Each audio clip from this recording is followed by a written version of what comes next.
사순절 세 번째 주일 우리에게 주신 하나님의 말씀은 에베소서 2장 1절에서 10절 말씀입니다. 그는 허물과 죄로 죽었던 너희를 살리셨도다. 그때 너희는 그 가운데서 행하여 이 세상 풍조를 따르고 공중의 권세 잡은 자를 따랐으니 곧 지금 불순종의 아들들 가운데서 역사하는 영이라. 전에는 우리도 다 그 가운데서 우리 육체의 욕심을 따라 지내며 육체와 마음에 원하는 것을 하여 다른 이들과 같이 본질상 진노의 자녀이었더니 긍휼이 풍성하신 하나님이 우리를 사랑하신 그 큰 사랑을 인하여 허물로 죽은 우리를 그리스도와 함께 살리셨고 너희는 은혜로 구원을 받은 것이라. 또 함께 일으키사 그리스도 예수 안에서 함께 하늘에 앉히시니 이는 그리스도 예수 안에서 우리에게 자비하심으로써 그 은혜의 지극히 풍성함을 오는 여러 세대에 나타내려 하심이라.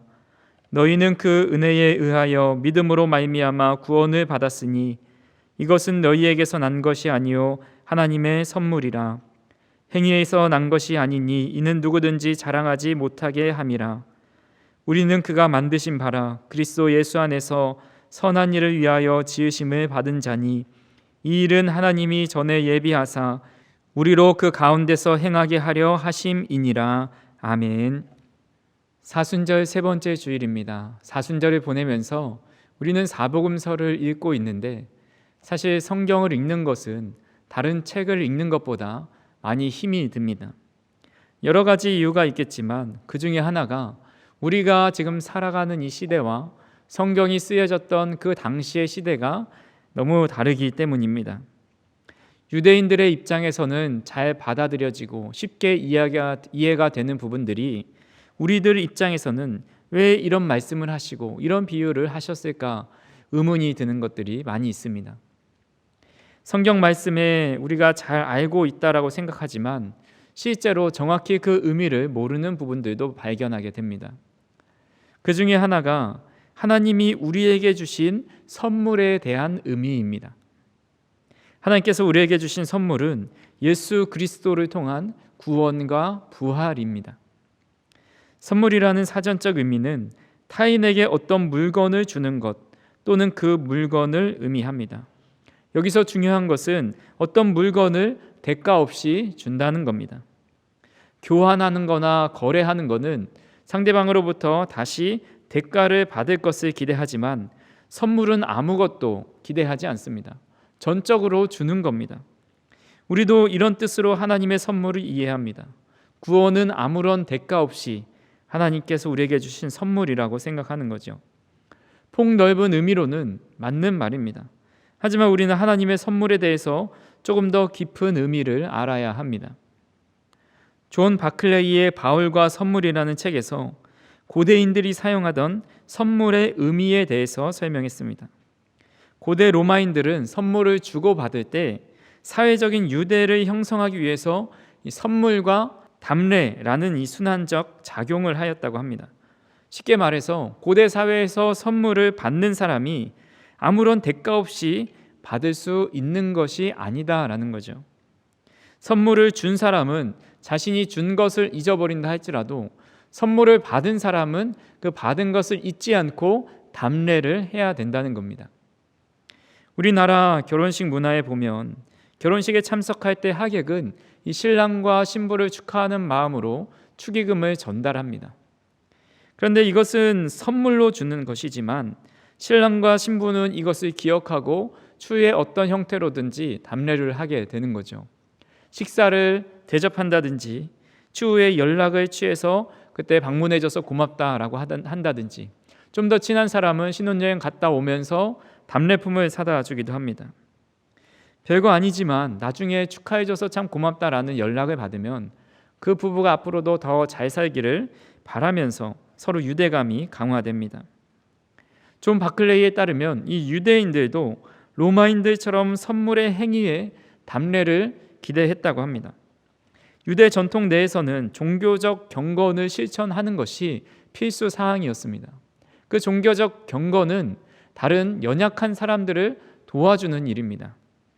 근데 그 경건을 베풀고 자비를 베푼 사람은 스스로 그것을 갚을 능력이 없기 때문에 그 사람한테 답례를 기대하진 않습니다.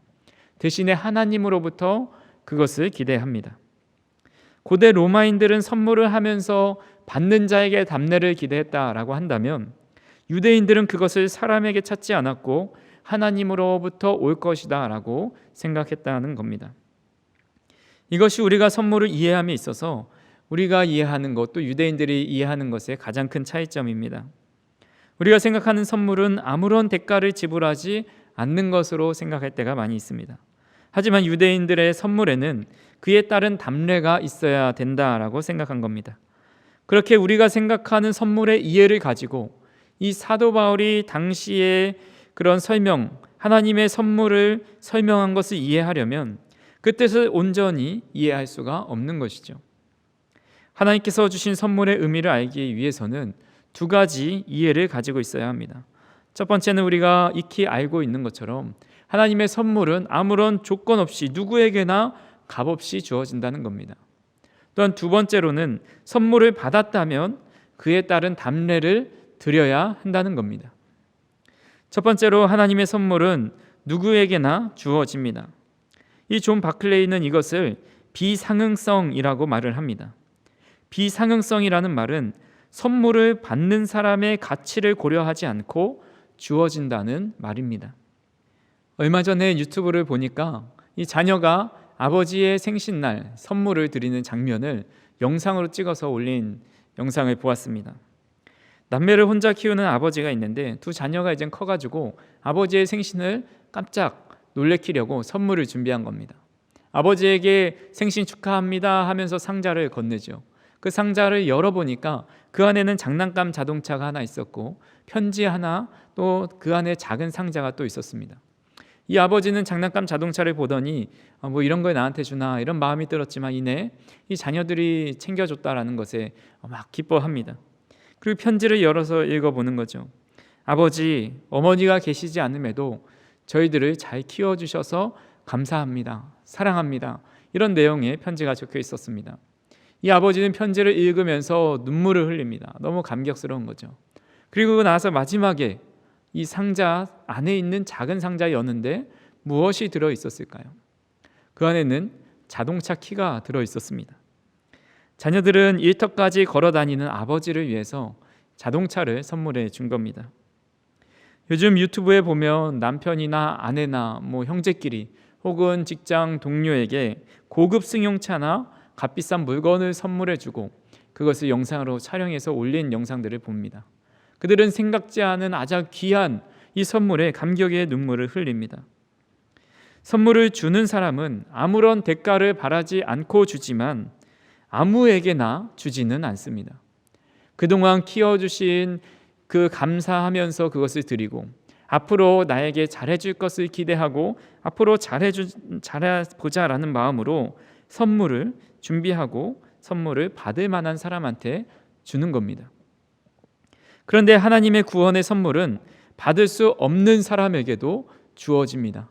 오늘 본문 말씀 1절 말씀을 같이 읽어보겠습니다.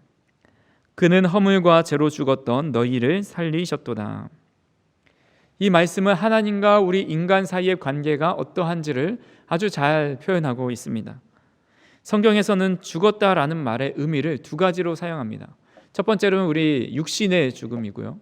두 번째로는 영적인 죽음입니다.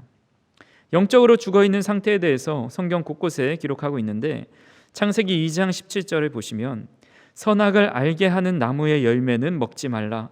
내가 먹는 날에는 반드시 죽으리라 하시니라. 하나님께서 아담에게 선악을 알게 하는 나무의 열매를 먹지 말라고 말씀하십니다. 그리고 그것을 먹는 날에는 정령 죽는다고 경고하셨죠. 하지만 아담과 하와가 하나님의 말씀을 어기고 그 열매를 따먹었지만 바로 죽어야 하는데 죽지 않았습니다. 아담은 수백 년을 더 살다가 930세에 죽습니다.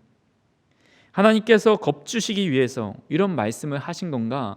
라는 생각이 들지만 아담과 하와는 육신은 살아 있어도 하나님과의 관계가 단절되었고 하나님과 분리된 상태가 되었습니다. 하나님과 원수가 되었고 하나님과 교제할 수 없는 상태가 바로 죽은 상태를 의미합니다. 마태복음 8장 21절에서 22절을 보시면 제자 중에 또 한 사람이 이르되 주여 내가 먼저 가서 내 아버지를 장사하게 허락하옵소서. 예수께서 이르시되 죽은 자들이 그들의 죽은 자들을 장사하게 하고 너는 나를 따르라 하시니라.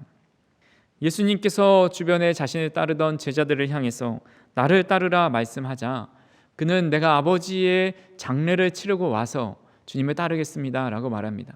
그때 예수님께서는 말씀하시는 거죠. 죽은 자들로 죽은 자를 장사하게 하라.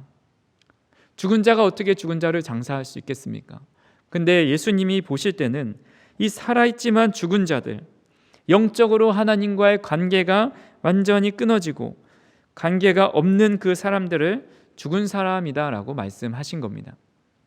또 다른 이야기를 하나 보시겠습니다. 이 탕자의 비유를 보시면 이 집안의 재산을 다 가지고 나간 이 탕자가 돌아왔을 때 이 아버지는 이 아들을 향해서 이렇게 말합니다. 누가복음 15장 24절에 이 내 아들은 죽었다가 다시 살아났으며 내가 잃었다가 다시 얻었노라 하니 그들이 즐거워하더라.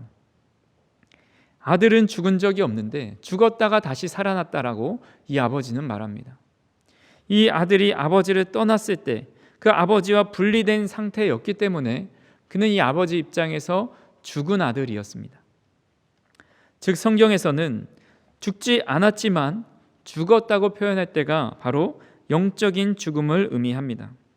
하나님과 아무런 관계도 없는 상태, 하나님과 죄로 인하여서 단절된 상태, 허물과 죄로 죽은 상태가 바로 이 영적으로 죽은 상태입니다.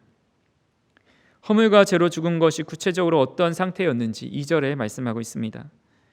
그때 너희는 그 가운데서 행하여 이 세상 풍조를 따르고 공중의 권세 잡은 자를 따랐으니 곧 지금 불순종의 아들들 가운데서 역사하는 영이라. 이 세상의 풍조를 따른다는 말씀은 세상이 흘러가는 대로 세상에 따라 변하는 이 시대에 나 자신을 맞춰 살아간다는 겁니다. 하나님의 말씀에 맞춰 살아가는 것이 아니라 세상의 뜻과 기준에 맞춰서 나 자신을 맞춰 살아가는 겁니다. 중국 감숙성 난주에는 도시 한복판에 황하가 흘러갑니다. 이것은 황하의 상류 부분이기 때문에 아주 물살이 빠릅니다.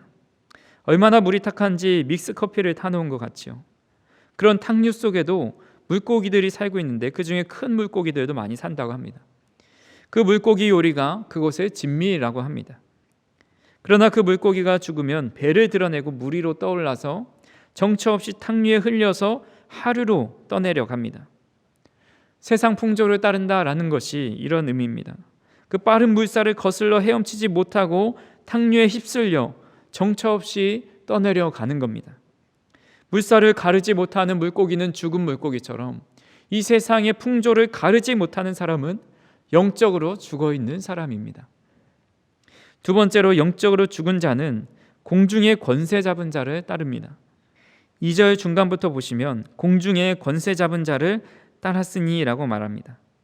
이 시대의 공중의 권세는 무엇입니까? 이 세상의 권력, 인기와 명예가 될 수 있겠죠. 또 자신의 욕망과 정욕이 될 수 있습니다. 근데 이 세상의 가장 큰 하늘의 권세를 잡은 것은 물질이라고 할 수 있죠. 물질은 하나님이냐 물질이냐 두 가지를 하나님과 같은 선상에서 놓고 선택해야 할 정도로 아주 가장 큰 인간에게 영향을 미치고 있습니다. 부자가 되고 싶은 아이들이라는 책이 있습니다. 그 책에서 대한민국의 보통 어른들의 취미와 특기가 무엇인지 말합니다. 보통 어른들의 취미는 돈을 걱정하는 겁니다. 또한 어른들의 특기는 돈 때문에 한숨 쉬기라고 합니다. 재밌는 말이죠. 어른들의 취미는 돈 때문에 걱정하고 특기는 돈 때문에 한숨을 쉽니다. 남녀노소 불문하고 사람들의 머릿속에는 온통 돈으로 가득 차 있습니다. 특히 요즘 젊은 세대들은 이 비투, 영끌로 인생 한 방을 노립니다. 이 투기식 투자를 하고 있고 도박에 손을 대기도 하지요. 요즘 신조어 중에 청년 실신이라는 말이 있습니다. 이 말은 청년 실업자와 신용 불량자의 합성어입니다. 사회의 첫 발을 내딛기 전부터 이미 그 빛의 수렁에 빠진 젊은이들이 그만큼 많이 있다는 겁니다. 그 책에서 청소년들에게 설문조사한 그 결과에 대한 이야기를 합니다. 10억을 준다면 감옥에 갈 수 있겠느냐? 이 질문에 50% 이상이 그럴 수 있다라고 대답을 했다고 합니다. 감옥에 가지 않겠다고 대답한 아이들의 이유도 너무 충격적입니다. 전과자가 되면 직업을 갖기 어렵기 때문에, 빨간 줄을 그어주면 아무것도 못하는데 10억 가지고는 강남에 아파트 한 채 못 사기 때문에 라고 대답을 합니다. 이들은 윤리적, 도덕적으로 접근하고 있지 않는 겁니다. 제가 지난주에 목회데이터 연구소에서 조사한 리포트를 하나 받았습니다. 청소년들 중에 61%가 결혼하지 않고 자녀를 가질 수 있다라고 말합니다. 또 절반 이상인 52%가 동성 결혼을 허용해야 된다고 대답을 합니다. 이것은 최근에 나온 조사 결과입니다. 요즘 세대들은 동성 결혼을 합법화해야 된다라고 생각을 하고 있다는 거죠. 물질뿐만 아니라 성적인 타락, 이 도덕적인 타락, 윤리의식 결여 등등의 이젠 죄의 경계가 애매해진 시대가 되었습니다. 죄를 분간해내지도 못하고 그것을 거절할 힘도 없습니다. 영적으로 죽어있는 사람은 공중의 권세, 또 악한 영에 이끌려 살아가면서 하나님과 단절된 삶을 살아가게 됩니다. 이런 허물과 죄로부터 자유하다라고 말할 수 있는 사람은 아무도 없습니다. 왜냐하면 우리는 진노의 자식들이기 때문입니다. 본문 3절 말씀 같이 한번 읽어보겠습니다.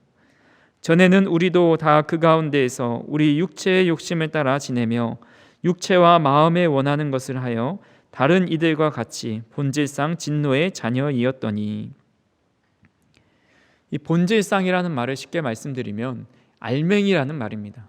우리가 옷을 많이 갈아입지만 나라는 사람은 변하지 않는 것이죠. 태어나기를 진노의 자녀로, 아무리 옷을 껴입고 바꿔 입어도 그 본질은 변하지 않는 진노의 자녀로 태어났다라는 겁니다. 시편 51편 5절에 이렇게 말씀하고 있습니다. 내가 죄악 중에서 출생하였으며 어머니가 죄 중에서 나를 잉태하였나이다. 부모와 자식은 하늘이 맺어준 또 어떤 것으로도 끊을 수 없는 천륜이라고 합니다. 우리 인간은 죄악 중에서 출생하였습니다. 죄와 허물로 죽어있는 상태였습니다. 이것을 끊어낼 수도 없고 돌이킬 수도 없고 바꿀 수도 없습니다. 우리는 이 세상 풍조를 따르고 공중의 권세 잡은 자를 따라갈 수밖에 없었습니다. 그럼에도 불구하고 하나님은 우리에게 가장 귀한 선물을 주셨습니다. 이 사실을 깊이 깨닫고 믿어질 수 있는 은혜가 우리의 삶 가운데 있기를 간절히 소망합니다. 그렇다면 우리가 이 귀한 선물을 받았다면 그에 따른 담례를 해야 합니다. 앞에서 말씀드렸듯이 우리는 하나님의 선물을 받을 만한 가치가 있는 사람이 아닙니다. 그것은 우리의 노력으로도 얻을 수가 없습니다. 오늘 본문 8절과 9절에 이렇게 말씀하고 있습니다. 너희는 그 은혜에 의하여 믿음으로 말미암아 구원을 받았으니 이것은 너희에게서 난 것이 아니요 하나님의 선물이라. 행위에서 난 것이 아니니 이는 누구든지 자랑하지 못하게 함이라. 기독교가 다른 종교와 차별되는 점이 있죠. 다른 타 종교는 구원의 조건이 행위에 있습니다. 수양을 해야 하고 도덕적 실천을 해야 되고 어떤 종교적 행위를 해야 합니다. 구원에 이를 만큼 좋은 일을 많이 하고 수양과 도덕을 많이 실천해야 합니다. 그러나 기독교는 이런 행위로 구원받을 수 없습니다. 종교적인 이유로 50년 가까이 단 한 번도 오른팔을 내리지 않은 인도 남성이 있습니다. 이 남성은 아마르 바라티라는 사람인데 힌두교의 신에게 자신을 바친다면서 1973년 이후에 이 오른팔을 단 한 번도 내리지 않은 채 살고 있습니다. 바라티는 집과 가족을 버리고 혼자 산에 들어가서 고행을 시작했고 지금까지 손을 내리지 않은 것처럼 앞으로도 자신은 손을 내리지 않을 거다라고 말합니다. 신에게 손을 이렇게 올린다고 해서 구원을 받을 수 있는 것이 아닙니다. 착한 일을 한다고 해서 구원받을 수 있는 것도 아닙니다. 오직 하나님의 은혜로만 구원받을 수 있습니다. 구원은 하나님의 선물이라는 전제가 없다면 그 누구도 구원을 받을 수 없는 겁니다. 하지만 하나님의 무조건적인 선물을 받았다고 해서 우리가 하나님께 아무것도 담례를 하지 않아도 된다는 의미는 아닙니다. 만약 구원의 선물만 받고 우리가 입을 다 닦아버린다면 우리는 그 선물을 그냥 값싼 선물로 만들어 버리는 겁니다. 그 선물을 주신 하나님의 마음을 알지 못하는 자가 됩니다. 하나님께서 우리에게 구원의 선물을 주신 이유가 무엇일까요? 10절 말씀을 같이 한번 읽어보겠습니다. 우리는 그가 만드신 바라 그리스도 예수 안에서 선한 일을 위하여 지으심을 받은 자니 이 일은 하나님이 전에 예비하사 우리로 그 가운데서 행하게 하려 하심이니라. 아멘. 하나님께서 우리를 만드시고 지으셨다라는 말씀은 우리가 1차적으로 태어났을 때를 의미하지 않습니다. 우리를 거듭나게 하셔서 새로운 피조물로 만들어 주셨다라는 의미입니다. 왜냐하면 우리가 죄인인 상태로는 하나님께 도저히 선한 일을 할 수가 없기 때문입니다. 그래서 하나님은 진노의 자녀였던 우리를 새로운 피조물로 만드신 다음에 선한 일을 하게 하셨습니다. 우리가 누군가에게 선물을 줄 때 즉흥적으로 줄 때도 있지만 정말 중요한 선물은 너무 고민이 많이 됩니다. 망설여지고 고민하면서 선물을 고르죠. 어떤 선물의 종류를 고를까? 또 어떤 가격대에서 고를까?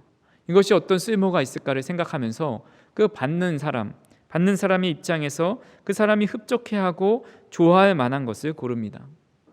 이 선물 안에는 주는 사람의 마음이 담겨 있습니다. 마찬가지로 하나님은 우리에게 구원의 선물을 주시면서 그 안에 하나님의 마음을 담아 놓으셨습니다. 바로 선한 일을 감당해내는 겁니다. 1절에서 허물과 죄에 대한 이 말씀에 대조되는 것이 바로 오늘 이 말씀 선한 일입니다. 1절에 나온 허물과 죄는 하나님과 단절이고 하나님과 분리된 상태라고 말씀드렸습니다. 그렇다면 선한 일은 하나님과 동행하는 것이고 하나님과 함께하는 겁니다. 우리 미가서 6장 8절에 이렇게 말씀하고 있습니다. 사람아 주께서 선한 것이 무엇임을 내게 보이셨나니 여호와께서 내게 구하시는 것은 오직 정의를 행하며 인자를 사랑하며 겸손하게 내 하나님과 함께 행하는 것이 아니냐. 아멘. 하나님께서 우리에게 구하시는 것이 있는데 그것은 정의를 행하는 것이고 주님을 사랑하는 것이고 겸손하게 하나님과 함께 행하는 거라고 말씀하고 있습니다. 즉 하나님의 마음을 품고 하나님과 동행하는 그 모든 일이 선한 일이라는 말씀입니다. 하나님을 사랑하는 마음으로 하나님께 예배드리는 것 선한 일입니다. 주님의 긍휼을 마음에 품고 복음을 전하는 것 하나님의 선한 일입니다. 주님의 이름으로 목마른 자에게 냉수 한 그릇 내어주는 것도 선한 일입니다. 그리고 가장 귀한 선한 일은 우리의 모든 삶을 통해서 그리스도가 드러나는 것이 가장 선한 일입니다. 갈라디아서 2장 20절에 이렇게 말씀하고 있습니다. 내가 그리스도와 함께 십자가에 못 박혔나니 그런즉 이제는 내가 사는 것이 아니요 오직 내 안에 그리스도께서 사시는 것이라.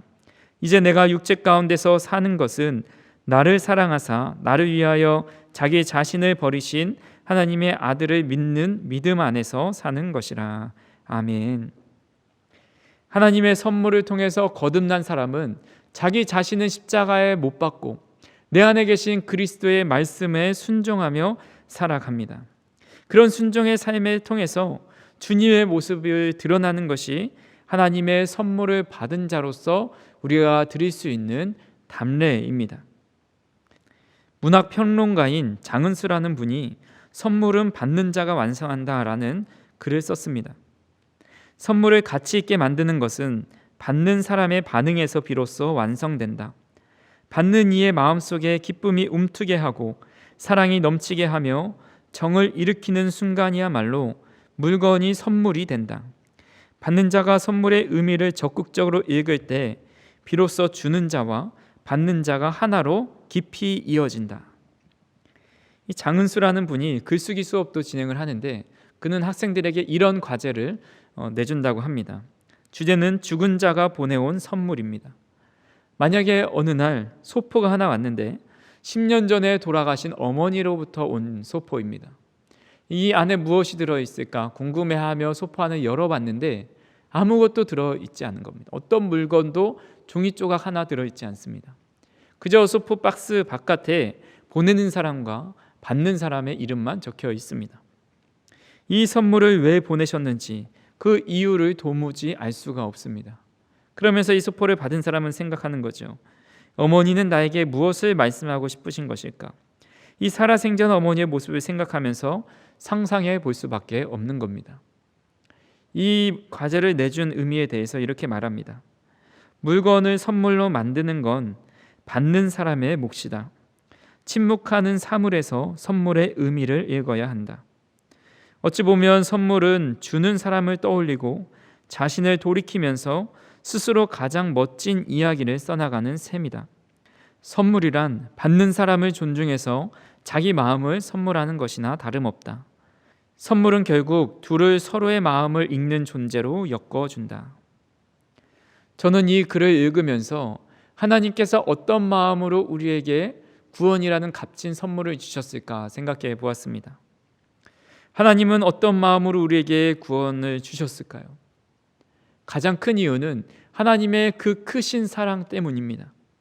그리고 두 번째로는 하나님의 선한 일을 하게 함으로써 하나님과 더불어 먹고 하나님과 함께 생활하고 살아가면서 더 풍성한 삶을 누리게 하기 위함입니다.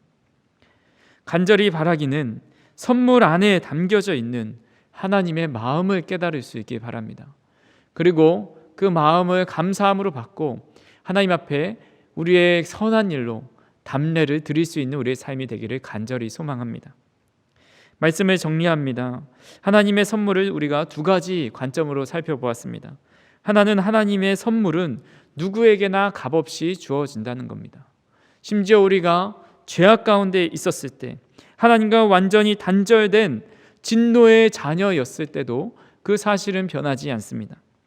두 번째로는 하나님의 선물에 담긴 하나님의 마음을 깨닫고 또 선한 일을 하면서 하나님과 더불어 살아가는 삶을 담례로 드리라는 겁니다. 그런데 이 두 가지의 관점의 공통점은 여기서 우리가 주도적으로 하는 것은 하나도 없다는 겁니다. 하나님께서 구원의 선물도 스스로 준비하셔서 우리에게 주셨습니다. 그리고 2장 10절에 보시면 하나님이 선한 일을 하게 하기 위해서 새로운 피조물로 우리를 만들어 주셨습니다. 또 선한 일을 위해서 전부터 예비해 놓으셨습니다. 우리는 다 만들어 놓으시고 예비해 놓으신 그 길을 순종하며 걸어가는 겁니다. 그렇게 오늘 우리가 하나님의 선한 일에 동참할 수 있는 것 자체가 하나님의 은혜임을 믿으시기를 바랍니다.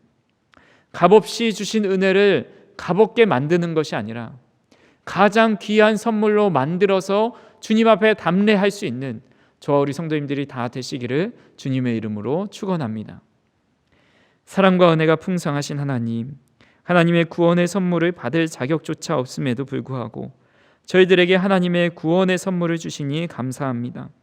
하나님의 마음이 담겨있는 이 선물을 감사함으로 받을 수 있도록 인도하시고 가장 값진 선물로 만들어갈 수 있도록 인도하여 주시옵소서. 하나님께서 준비시키시고 예비하신 선한 일에 동참할 수 있는 우리 모두가 되게 하여 주시옵소서. 예수님의 이름으로 기도하옵나이다. 아멘.